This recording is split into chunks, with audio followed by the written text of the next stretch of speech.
सिवनी मालवा में कांग्रेस की जब जन आक्रोश यात्रा पहुंची तो कांग्रेसी कार्यकर्ताओं का उत्साह देखते ही बन रहा था। जन आक्रोश यात्रा का कांग्रेसी कार्यकर्ताओं ने जगह जगह भव्य स्वागत किया।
अपनी कुर्सियां पर विराजमान हो। मध्य प्रदेश कांग्रेस कमेटी के द्वारा सम्मानित कमलनाथ जी पूर्व मुख्यमंत्री मध्य प्रदेश शासन के द्वारा समूचे मध्य प्रदेश में कांग्रेस पार्टी के द्वारा जन आक्रोश यात्रा निकाली जा रही है। हमारी जिले के प्रभारी पूर्व जी इस यात्रा के संचालन में सभी बड़ा उत्साहपूर्वक कार्यकर्ता शामिल हुए हैं। आप सबसे विनम्र आग्रह है कि कृपया यहाँ कुर्सियों पे अपना स्थान ग्रहण करें। पूर्व केंद्रीय मंत्री प्रदीप जैन साहब, आपका स्वागत है। पूर्व सांसद सम्माननीय मिश्रा जी, आपका स्वागत है। दादा, आप तो यही लोकल के हैं। मंडी अध्यक्ष जी, सभी समाज कांग्रेस को जिताएंगे, कांग्रेस को जिताएंगे। बोलो नर्मदा मैया की जय। सोनिया गांधी जिंदाबाद, राहुल गांधी जिंदाबाद, मल्लिकार्जुन खड़गे जिंदाबाद, कमलनाथ जिंदाबाद और कांग्रेस पार्टी इस यात्रा के प्रभारी हमारे पूर्व केंद्रीय मंत्री प्रदेश कांग्रेस के पूर्व अध्यक्ष आदरणीय सुरेश पचौरी जी, पूर्व केंद्रीय मंत्री आदरणीय प्रभारी होशंगाबाद जिले के आदरणीय संजय शर्मा जी हमारे पर सभा करेंगे। तब हम आपके बीच में हमारा आक्रोश व्यक्त करेंगे। आज समय का होने के कारण मैं यही अपनी बात को समाप्त करता हूँ। आप सब लोग माननीय पचौरी जी के नेतृत्व में माननीय सुरेश पचौरी, सुरेश पचौरी, सुरेश पचौरी, जय जय कमलनाथ, जय जय कमलनाथ, जय जय राजा दिग्विजय सिंह, जय जय राजा दिग्विजय सिंह। आपके बीच में नहीं रहने वाला। मैं आपसे सिर्फ इतना कहना चाहता हूं कि हमें कांग्रेस से भी मतलब है, राहुल गांधी से भी मतलब है, कमलनाथ से भी मतलब है और साथ साथ हमें आगे आने वाली पीढ़ी से भी बहुत मतलब है। जो सोचते हैं हम कि हम आगे कैसा भारत, कैसी सुनी मालवा, कैसे अपना क्षेत्र को बनाना चाहते हैं। ये डेमोक्रेसी लाई इसलिए गई है। डेमोक्रेसी का मतलब क्या है कि हर 5 साल बाद में आपके हाथ में बटन होती है। आप चाहें तो जिता दें, आप चाहें तो हरा दें। गलती हुई है नरसिंहराव जी के जमाने में, जब बाबरी मस्जिद राम मंदिर का आंदोलन चला तो बाबरी मस्जिद को गिरा दिया, तो इस देश के सारे अल्पसंख्यकों ने बड़ी चूक की, बड़ी गलती की। हमारी नजरें हैं, हम फसलों को देखते हैं, हम देख के समझ जाते हैं कि इसमें माहू की मार है या इल्ली की मार है या दूसरी कीड़ी की मार है। हम उसकी रक्षा करते हैं। तो क्या प्रजातंत्र के इशारों को नहीं समझते हम? क्या लोगों को किस रास्ते पे जा रहे हैं इसको नहीं समझते हम? आप सब लोग यहाँ बैठे हैं, कांग्रेस के जिम्मेदार लोग बैठे हैं, बाहर भी बहुत से लोग खड़े हैं जो कांग्रेस के एमपीए हैं और बहुत से लोग ऐसे हैं जो कांग्रेस के नहीं है, आम आदमी। वह भी इस बात को समझ रहा है। हम बोल रहे हैं, भोग आप है, वो लोग भोग रहे हैं, नहीं भोग रहे हैं।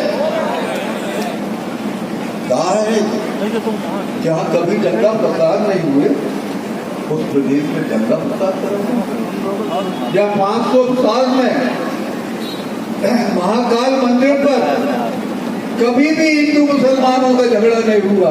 हजारों साल से अयोध्या में झगड़ा नहीं हुआ था, वहां झगड़ा करा। कहीं भी अभी चुनाव आ रहा है, फिर ये चाल चलेंगे। जय हो राजकुमार जी की जय। राजकुमार को जाकर पागल होता है कि गुस्से वाला होता है कि जनता की ऐसी तैसी करने वाला होता है, इससे कोई मतलब नहीं था। पर आज जनता की कौख से राजा पैदा होगा, वो भी 5 साल से। अगर जिस राजा को हम देश देंगे तो कहीं ना कहीं जनता की कौख पर भी आँच आ जाएगी, चिन्ह हो जाएगा कि हमने गलत बच्चा पैदा कर दिया था। इस कारण से आज ये दिन देख रहे हैं। अंत में इतना कहूंगा, कमलनाथ को विश्वास है। हम पचौरी जी उनको 40-50 साल से लगातार देख रहे हैं, कैसे वे काम करते हैं पता ही नहीं चलता। किसने कहा था उनसे ही गौशाला बनवाओ, 1100 गौशाला किसानों का कर्ज माफ किया। अगर अभी उन्होंने 11 वचन दिए हैं, मान करके चलना, एक वचन पूरा किया जाएगा। इन्हीं शब्दों के साथ में मैं आप आदमी से अनुरोध करता हूँ, कांग्रेस के कार्यकर्ता बैठे उनसे अनुरोध करता हूँ कि आप लोग आपके कंधे पर मोड़। वचन से भारी वेलकम समझे थे भाई पुष्पराज पटेल साहब,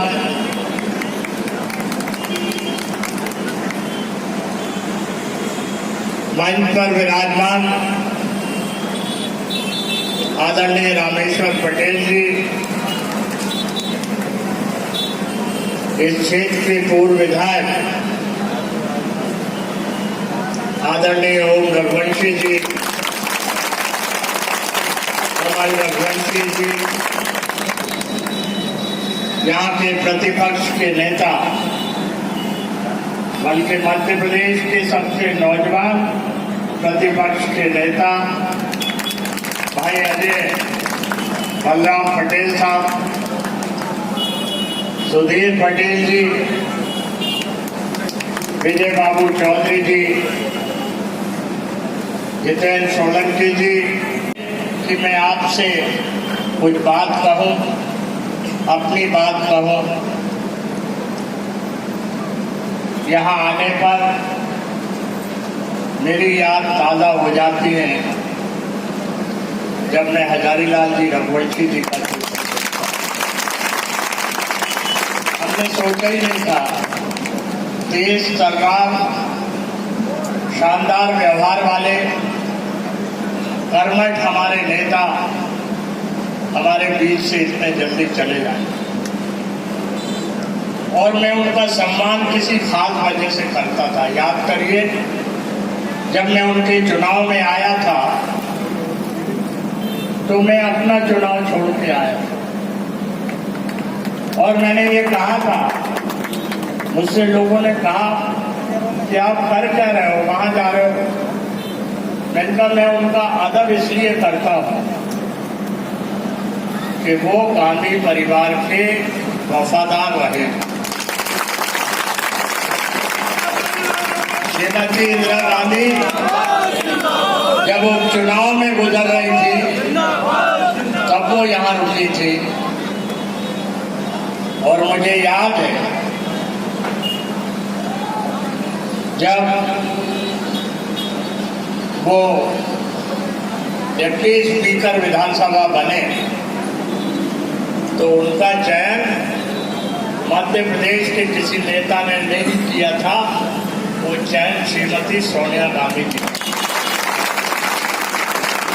कांग्रेस पार्लियामेंट्री पार्टी में था। और उसी समय मेरी मौजूदगी में उनकी और मैडम की मुलाकात हुई थी।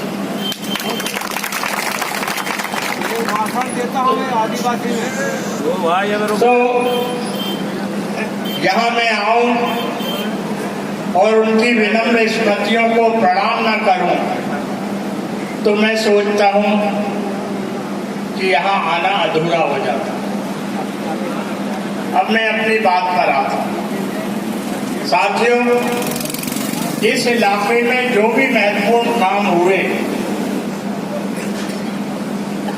वो कांग्रेस शासन काल में हुए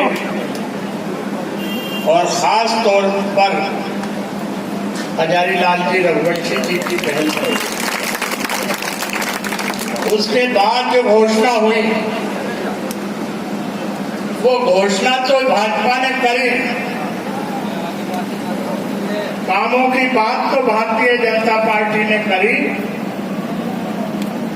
लेकिन वो सब काम अधूरे रह गए। चाहे शासकीय कन्या महाविद्यालय की बात हो, चाहे हमारे गंजान परियोजना का काम जो शुरू नहीं हुआ उसकी बात हो,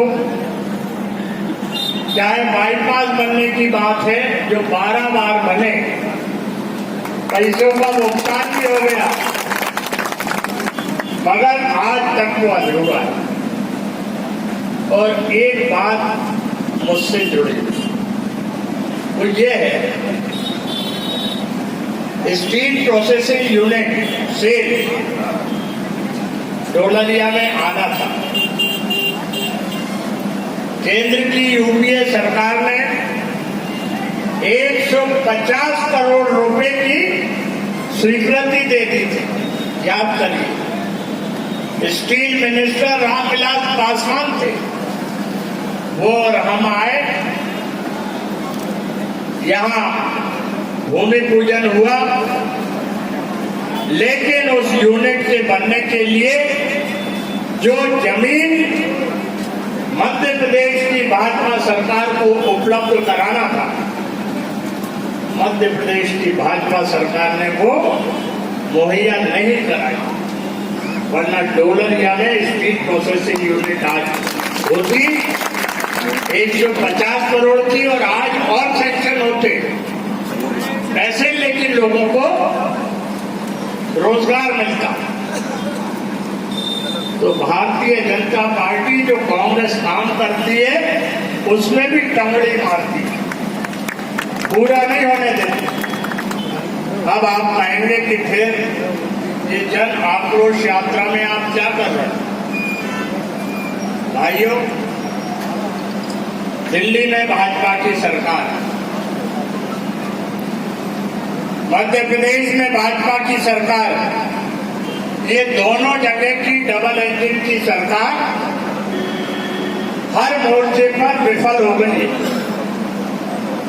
जो हमारे मध्य प्रदेश की बदहाली है, बर्बादी है, उससे लोगों को असंतोष है, और वो असंतोष आक्रोश में फैल रहा है। और उसी बात को लेकर हम लोग मध्य प्रदेश के विभिन्न स्थानों से जन आक्रोश यात्रा पर निकले। साथियों, मैं बताना चाहता हूं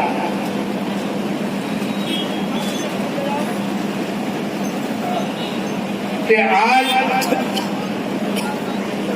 मध्य प्रदेश में हरिजन आदिवासियों पर अत्याचार हो रहे हैं, महिलाओं पर अत्याचार हो रहे हैं, बालकों का अपहरण हो रहा है, महिलाओं पर रेप हो रहे हैं। और इन सब मामलों में जो मध्य प्रदेश है वो नंबर 1 पे पहुंच गया है। ये स्थिति मध्य प्रदेश की है। किसानों से जो वादे किए गए थे वो वादे पूरे नहीं हो पाए। नौजवानों से जो वादे किए थे वो वादे पूरे नहीं हो पाए।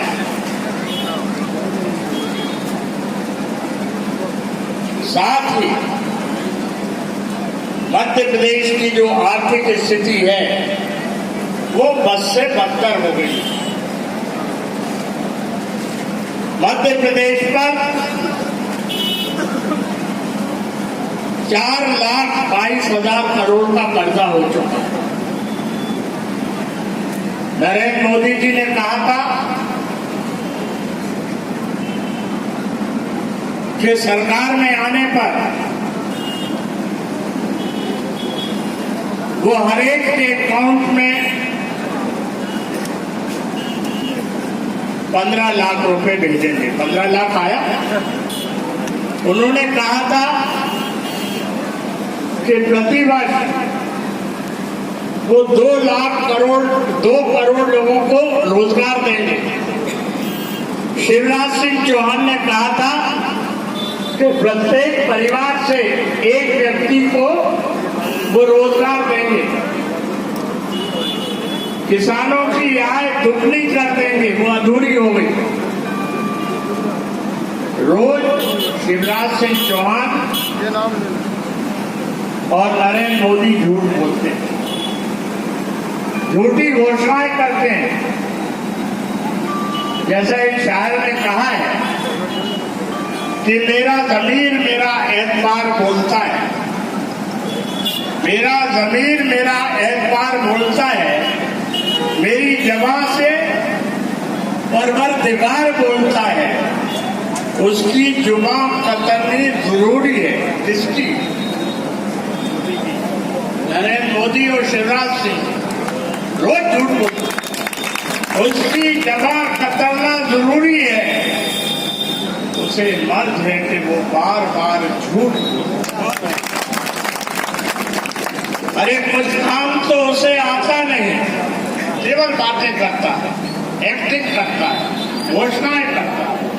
कुछ काम तो उसे आता नहीं, मगर वो झूठ बड़े शानदार बोलता है।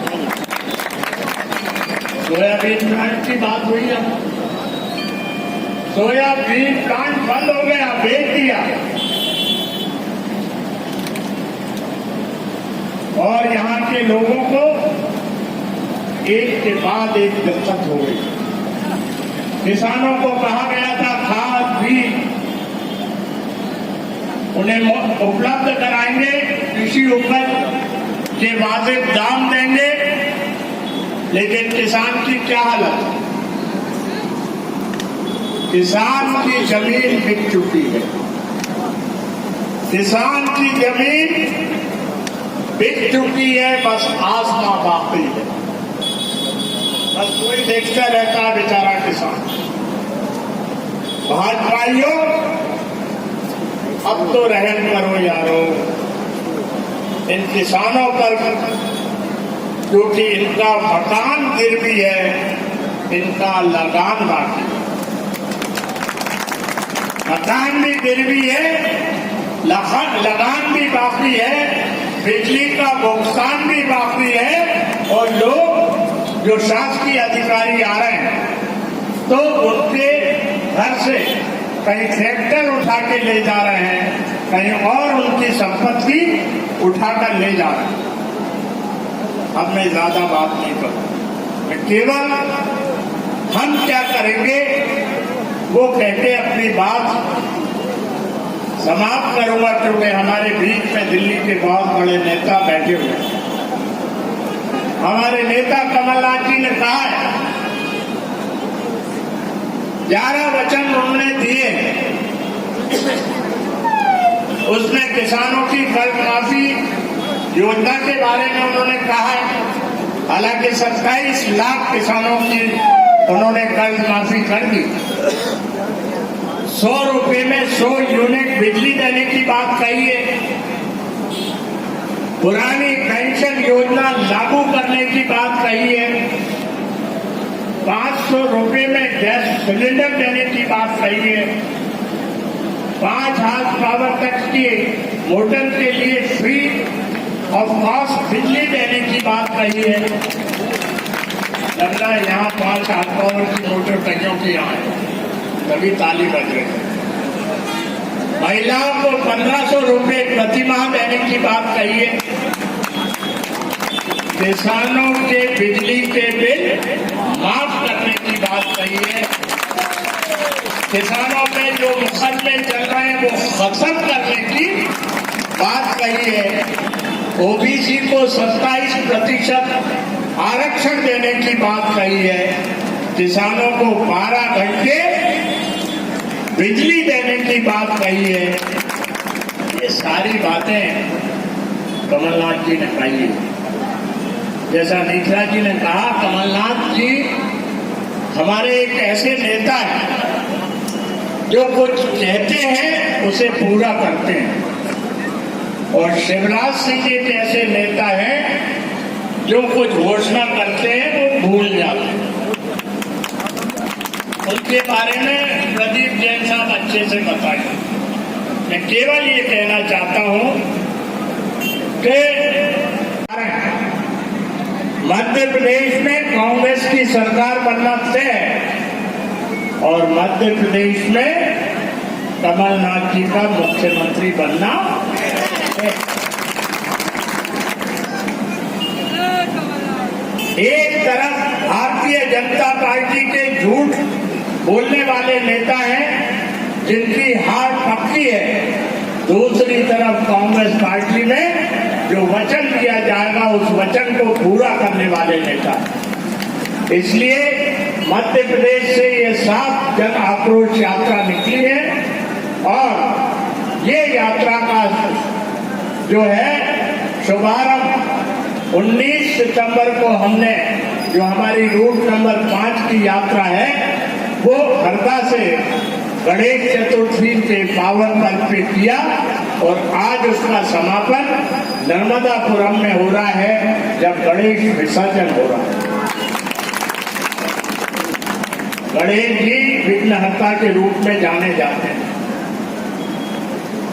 दुखहर्ता के रूप में जाने जाते हैं, तो निश्चित रूप से गणेश जी मध्य प्रदेश वासियों पर भारतीय जनता पार्टी के राज में जो दुख व्याप्त है, जो विघ्न बाधाएं आ रही हैं उन्हें दूर करेंगे। और मैं आपसे कहना चाहता हूं आखिरी बात, मुझसे भाई लोगों ने कहा कि भैया आप हर जगह तो संकल्प दिला रहे हो मगर शिवड़ी मालवा क्यों छोड़ी। हम 2004 में जब चुनाव हुए थे लोकसभा के, कहाँ बैठे हैं ओम भैया, 2004 में आगे चौराहा था, हेलीकॉप्टर से हम वहां आए थे इनके चुनाव प्रचार में। इस जगह जो संकेत हमारे प्रभारी संजय शर्मा जी ने दिया, यहाँ माहौल तो कांग्रेस का रहता है, यहाँ जज्बा कांग्रेस को जिताने का रहता है, उस जज्बे को कायम करिए। लेकिन वो कैसे होगा जब हम सब एक रहेंगे।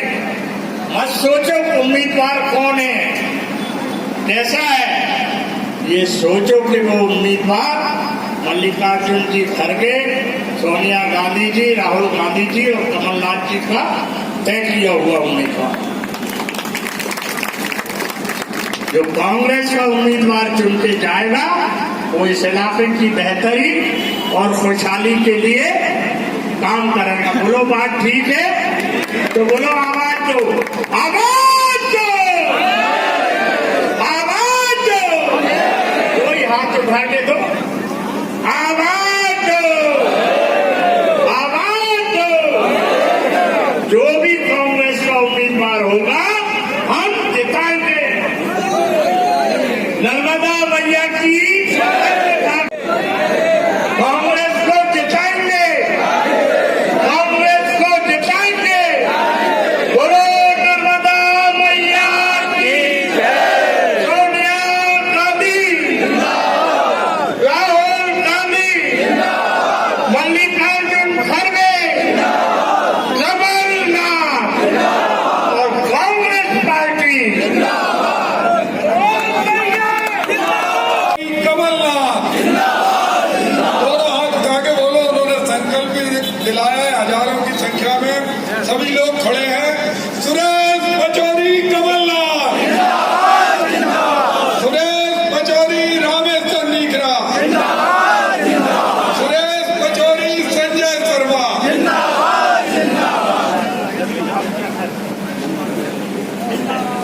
जय बोलिए गणपति गणेश की, नर्मदा मैया की। हमने देखा और जिनके नाम से ये क्षेत्र जाना जाता था, हमारे दादा हजारीलाल रघुवंशी जी हमारे मंच पर बैठे हुए, जिनके प्रेरणास्पद विचार थे और जो मध्य प्रदेश की कमान 175 विधायक के साथ सौंपने के लिए 24 घंटे में 18 घंटे काम कर रहे हैं। अभी हम और संजय शर्मा जी एसी गाड़ी में बैठे थे, झूठ नहीं बोलेंगे, हम मालवा की घाटी पे। और पचौरी जी हमसे बहुत बड़े हैं, खुले में तपती हुई धूप में, जहां पसीने से हाल बेहाल हो रहा था, आपके बीच में आपका अभिवादन करके खुले में आ रहे। हमारे रघुवंशी जी भी आ रहे थे, ओम भाई पीछे पीछे, क्योंकि उनकी मजबूरी थी कि उन्हें साथ में चलना था। हमारे मंच पर बैठे हुए सम्मानित सुधीर पटेल जी, इस यात्रा के सह प्रभारी हमारे संतोष मालवीय